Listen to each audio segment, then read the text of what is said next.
Good evening, and welcome to Iowa News and Views, Iowa's weekly public affairs news and information program. We focus on Iowa, and we are statewide on public access channels across the state. You may not know it, but 500,000 households in Iowa could be tuned in at this very moment.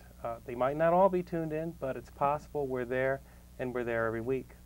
My name is Rusty Martin, and I'm the guest host today. I'm sitting in for Senator Joe Poulton, who will be back next week. The topic tonight is health care, and what we're working on is the status, especially of uninsured Iowans, people in the state who do not have health care, and what we can do to bring them into the healthy state that we're working for. I've got two guests with me tonight. Let me just do a quick introduction, and then we'll go and talk a little bit more about the program. Susie Poulton, you're with the Iowa School Nurses Organization. Tell me, how long have you been working as a school nurse? I've been a school nurse consultant for the past 2 years, and I work with the Area Education Agency in the Iowa City, Cedar Rapids area. And with her also is State Senator Pat Harper. How you doing, Pat? Good. Pat, you're in Waterloo. Right. And you've been in the State Senate how long? This is my I've finished my third year, but before that I was 8 years in the Iowa House. How long have you been working with health care issues? Ever since I've been elected. It was one of those that I was interested in as a freshman and have continued to work on. Okay. Well, Iowa as a state is, I think, about 16th in terms of the percentage of its population that is uninsured. Right. Susie, what are some of the implications of having kids in school who are uninsured? Do you notice that? Can you tell? Absolutely. Children who have ongoing health problems that are not taken care of continue to have problems that may lead to more long-term chronic situations, and if they're not healthy, then they cannot learn at school. One example might be ongoing ear infections that are not treated leads to long-term hearing loss, and then they're not learning because they're not hearing. And the parents are not taking that kid in to be cared for because they can't afford it. They can't afford the doctor visits and cannot afford the medication. Is this something that only happens at some schools, or is it more widespread than that? It happens to all people. It's just across the board. We see it everywhere. Well, I know when you go to the doctor, you have to think, what's the first question you're asked? And that question is not, you know, what's wrong or how you feeling today. Do you have health insurance, and what is the name of your insurer? Yeah, and that certainly makes a difference. We're talking about 12% of all Iowans are not insured, and that comes down to some 50,000 children. Pat, the state has been trying to address this issue? Yes, because the federal government was addressing the issue. They offered us money if we would match it, and it would be a 3-to-1 match, 33 million to, no, I'm sorry, 4-to-1 match, 44 million to 11 million is what they offered us to begin with if we would insure and set up a plan to cover children. Now, the reason the state and the federal government get involved in this are some of the reasons that you mentioned, doing better in school, but there's some other costs associated with that too. I mean, we have people putting off health care, and what happens if people put off health care? Well, if they do, it's more expensive when they do seek help, and when they do seek help and without health insurance, the cost is underwritten by hospitals, and hospitals are extremely in dire straits because they have to eat, I think throughout Iowa, about 200 million every year. 200 million every year in charity and bad debts. Either they're just giving it away or they're charging people and never having it. So, and it costs us who may have health insurance because it makes our rates go up, and of course our hospital care is going to be higher to pay for the ones that can't pay for it. Yeah, and whatever we can to reduce that $200 million debt is going to be something that will help our rural hospitals too. So it's not just people who are uninsured that are paying and are in a sense suffering. I mean, sure, if you're a kid with an earache that's gone on for 3 or 4 weeks, you are definitely suffering. But like you say, the rest of us are good. There's no free lunch. No. And the child that may develop hard of hearing or deafness it's going to cost the state unless something happens, you know, financially to the family in later years. We're going to have to pay for that. Did you have anything you wanted to add to that, I just Susan? want to, we know there's a lot of research out there that shows preventative care is much less expensive than having to treat illness per se. So if you have a health insurance, then you will seek that preventative care and see your doctor for regular checkups, and so then things can be detected early. And also immunizations are very important for our children's health and well-being. Now, health insurance for a long time was, you know, as an individual job, but then around World War II and when the union movement became stronger, it became something that your employer provided. And that deals with, I mean, I get my insurance through my employer, Right. the state of Iowa. The state senators and representatives who are voting, they're getting insurance through the state. Right. But we're talking about the growing number of Iowa employers, and it is growing. The number of people uninsured is growing, who have a problem. And why aren't those employers providing insurance? Well, many small businesses are just struggling to get a start or to keep going in competition with large business, and it's just one of the things that they cannot afford in addition to the wages. We know that small businesses sometimes can afford some benefits, but with the rising cost of the premium, they just elect not to do it. And there is nothing that mandates that they have to. I know I think Hawaii is a state that Right. has an employer mandate, but very Right. few states Right. mandate it. And that's why Hawaii is one of the top states as far as having people insured.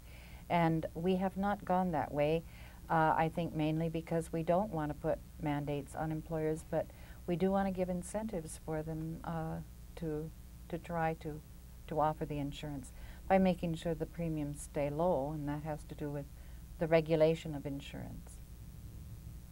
Well, I know that one of the reasons the state and the federal government are getting involved in this insurance business is because they have the benefits of scale, right? And that's your large employer, your John Deere, they might be able to provide health insurance in part because they're getting a break. Right.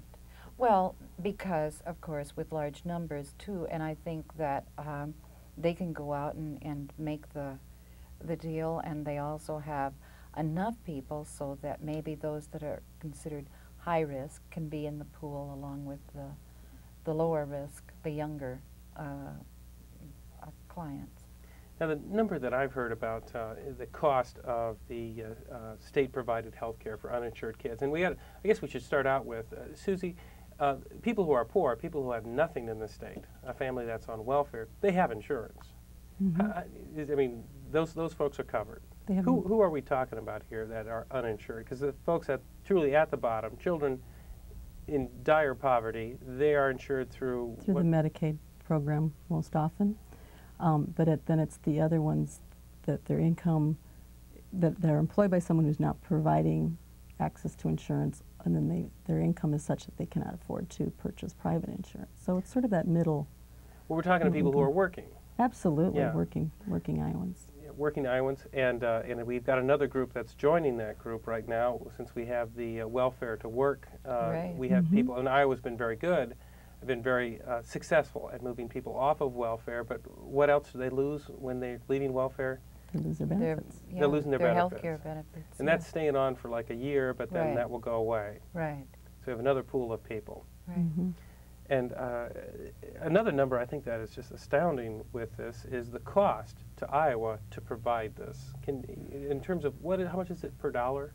It's only 25 cents per dollar of insurance, so that we could easily buy a premium for a child by just investing 25 cents in a dollar.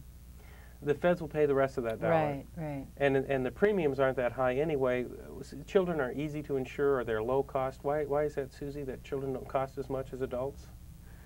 Just They're healthy. they're healthy. Yeah. Absolutely. And then, you know, if they continue to get their child checks and immunizations, they will stay healthy. They will stay healthy. I mean, most of your insurance costs happen at the end of life. So That's right. we've got a large pool of people who don't cost a lot of money to insure. They're relatively healthy.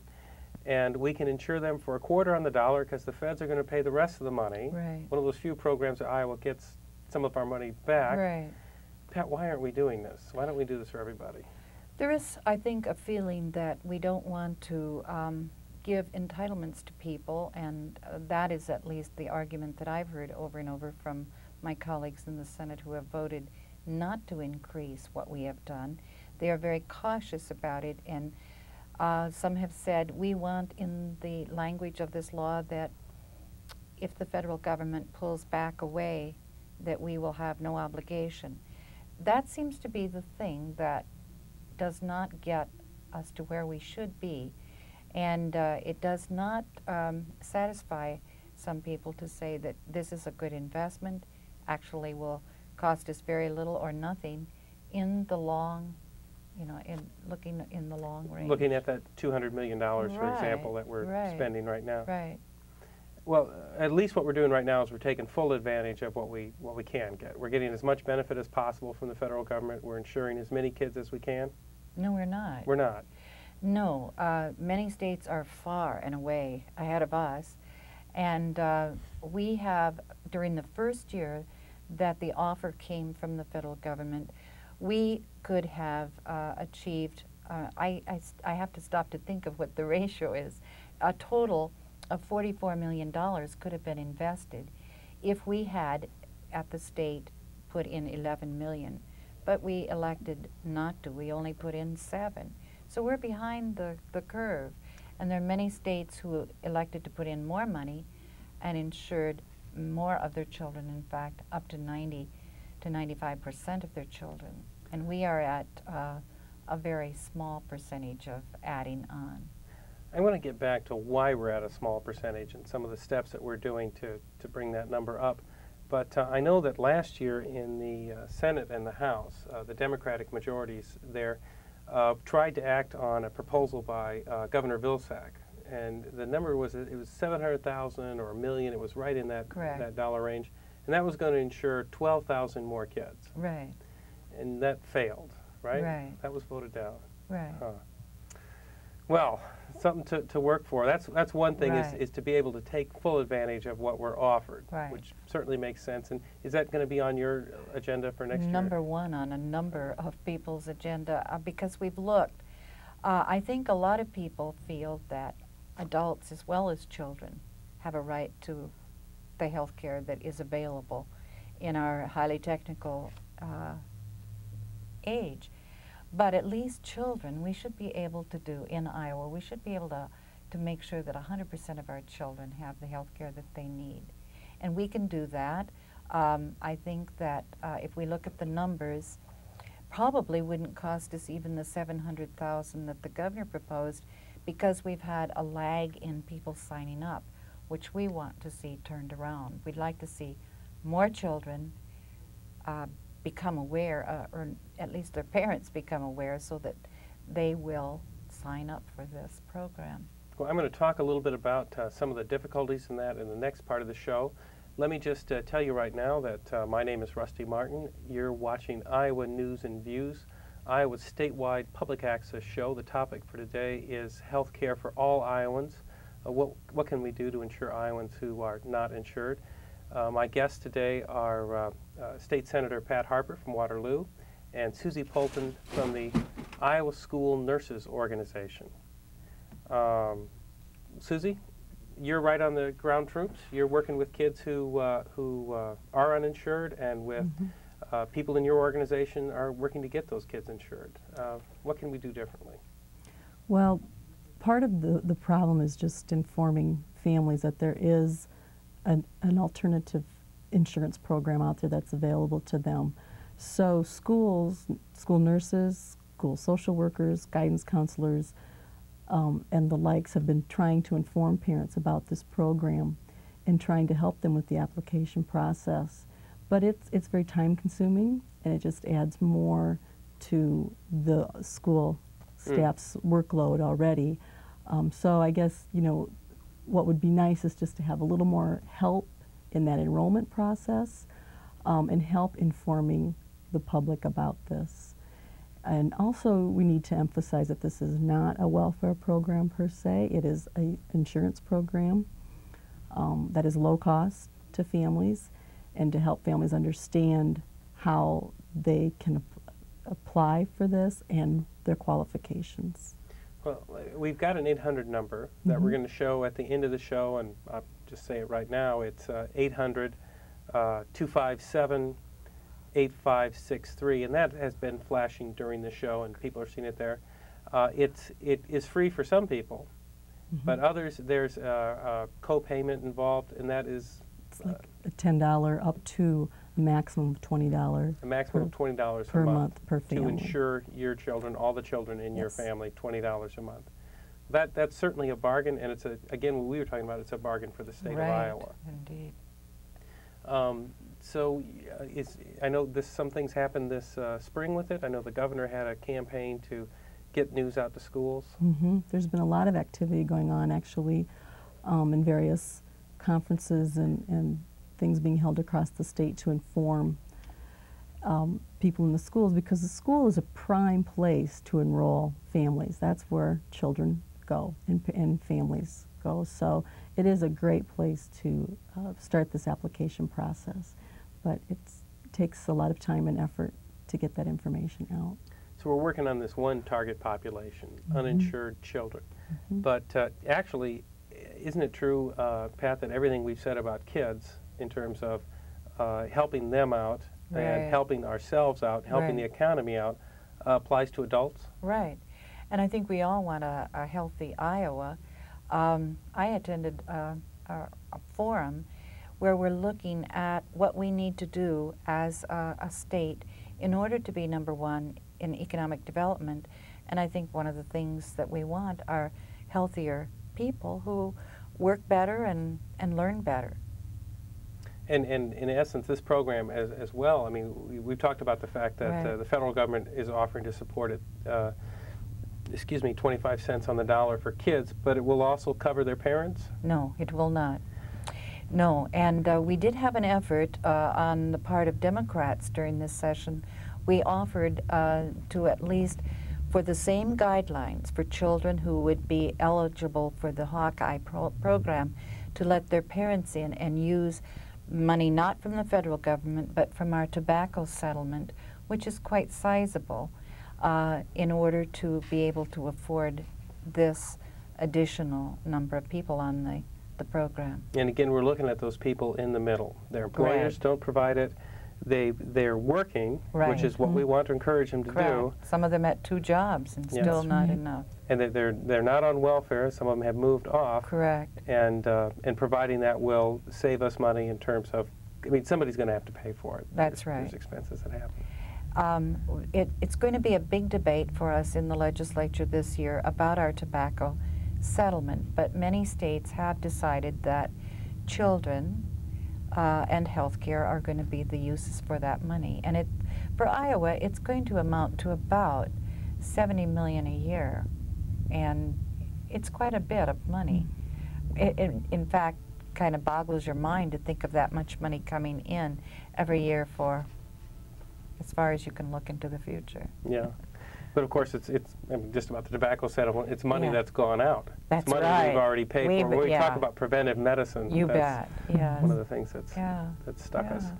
And so, in a sense, when you look in terms of economic competition, you're pointing out that other states are going to have one up on us. Right. In the sense that it'll be an incentive for people to want to, we want the quality of life in Iowa to be maintained, but it will be one of the things that people look at, especially where they want to settle and raise children, and that the parent has, to consider their health as well as, the children's health. Well, it's a benefit to employers, right? That we're using the power of the large pool again, because otherwise, if you're uninsured, it's just you versus the insurance company, as opposed to being in a larger group. Right.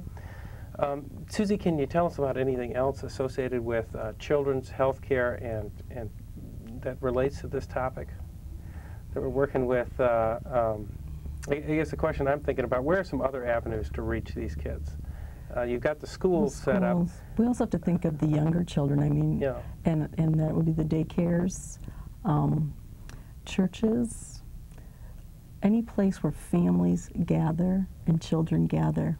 That's where we can access these people. I mean, even information at grocery stores, doctors' offices, places where, again, where families gather. So I think the state really needs to be creative in getting the information out, and we need to make sure that everyone gets that information. Now, we've had that 800 number up there. I know one of the things that I saw as I was looking at the forms that were developed last year under the previous administration, and they were really sort of complex and somewhat intimidating. Right.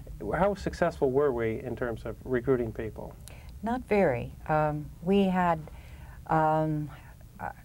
about, in the two programs, expanding the Medicaid to go up to a higher income level, plus the Hawkeye private insurance, we have data, Susie showed me, about 9,000, where we should, if we added up all the possibilities, it would look like, you know, we're just very far from our goal. Wasn't it 38 plus, how many, 16? We should be at 54,000 if we covered all those that would be out there that we're trying to reach. 54,000, and we only have about 9. So we're about a sixth of the way of what we should be. And I guess that's one part of the effort that we're doing with this show today, is to try to get some people aware of it and ongoing practices with that. Do you have any resistance from doctors who are getting involved with this? I haven't experienced any. I mean, doctors want their patients to have insurance also, and they want to care for patients, and they can't do that most often if people don't have insurance. What do you do now when you have somebody, what did you do before this program when you had a child who had chronic health problems, yet their parents were working, which is good, but they didn't make enough money, which is bad, and we all know what paying for health care without insurance. What could a school nurse do in that situation? Well, there are a few options. I mean, of course, you would want to encourage them to look at Medicaid to see if they would qualify for that, but in most cases, probably not. And then look at perhaps some free medical clinics, those kinds of free services that are available in a community. But often families just would absorb the costs and have to make payments on medical costs and hospital bills and things. So it's a real dilemma. Maybe to the University of Iowa. That would be another option. Where the state is paying $30 million a year. Yes, that's another option charity care as well. Or Shriners. I know some families who have children with chronic health problems will go to Shriners and other services that are available in the Midwest. But again, travel is a huge expense and a problem for families. One of the things families do is go to emergency care, That's another thing. which is extremely expensive, but they do know they'll get it there because they can't be turned away. That's true. And that may be what some do, even though the school nurse has recommended that they seek help sooner. They'll wait until there is a crisis. Yeah. Lost my train of thought here. Oh, yeah, I know what I was going to say. And so now we've solved the problem for some of the kids, right? And we're working in the legislature to take care of a few more of the rest. We had the 12,000 that you're trying to add, so that's on target for next year. Right. What do you try to do? How do you try to convince your colleagues? I mean, you've been there a while. You've been running into the same things. How do you bring change about? I think that it's very slow, and you do have a philosophical difference between those who feel that health care is a right and those who feel that it is a privilege that you have to pay for. Now, I believe that health care should be something that is a combination, that, you know, if there is a problem with health care, it is too expensive for people who are working, that the government is obligated to come in and subsidize. But I do believe that people ought to, you know, pay their fair share, whatever their income allows, and that would allow them, of course, to have ownership of that. And that's the only way, I think, that it will work, and that's what I think we've been advocating, that people pay what their fair share is. But I know there is a debate that what is fair should be greater than what the federal government has designated. They say, if you look at someone's gross income, adjusted gross income, that health care should not cost more than 5% of that. And there are some who say it will definitely not be affordable if it goes into the 6 to 7% range. Economists say they'll have to give up certain things. So we have to look at that and how we can manage it so that health care insurance is affordable to these people and subsidize where it isn't. Well, we're ready to spend millions of dollars maybe on a stadium, or maybe some other economic development projects. Right.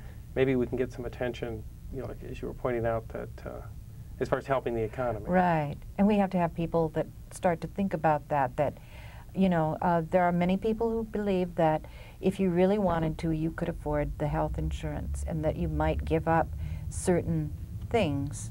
But I don't know what you could give up if you have to make a choice between food, rent, and clothes and your insurance premiums. I don't know how you would decide what you should give up. Well, we're about at the end of the show. Is there anything else either of you want to say? We have about another minute. Anything on the air? All right, we're going to have contact information at the end of the show where you can reach our two guests, Susie Poulton, an Iowa school nurse, and State Senator Pat Harper from Waterloo. This is Iowa News and Views, your statewide television show. We've been talking about health care for all Iowans. There'll be information at the end about our website, email. You're free to contact us. Anyone who sends us a letter and email, we'll be happy to send you a bunch of flyers about the program. Shows you where we're at, shows you the schedule in every city. Thanks for watching, and please tune in next week.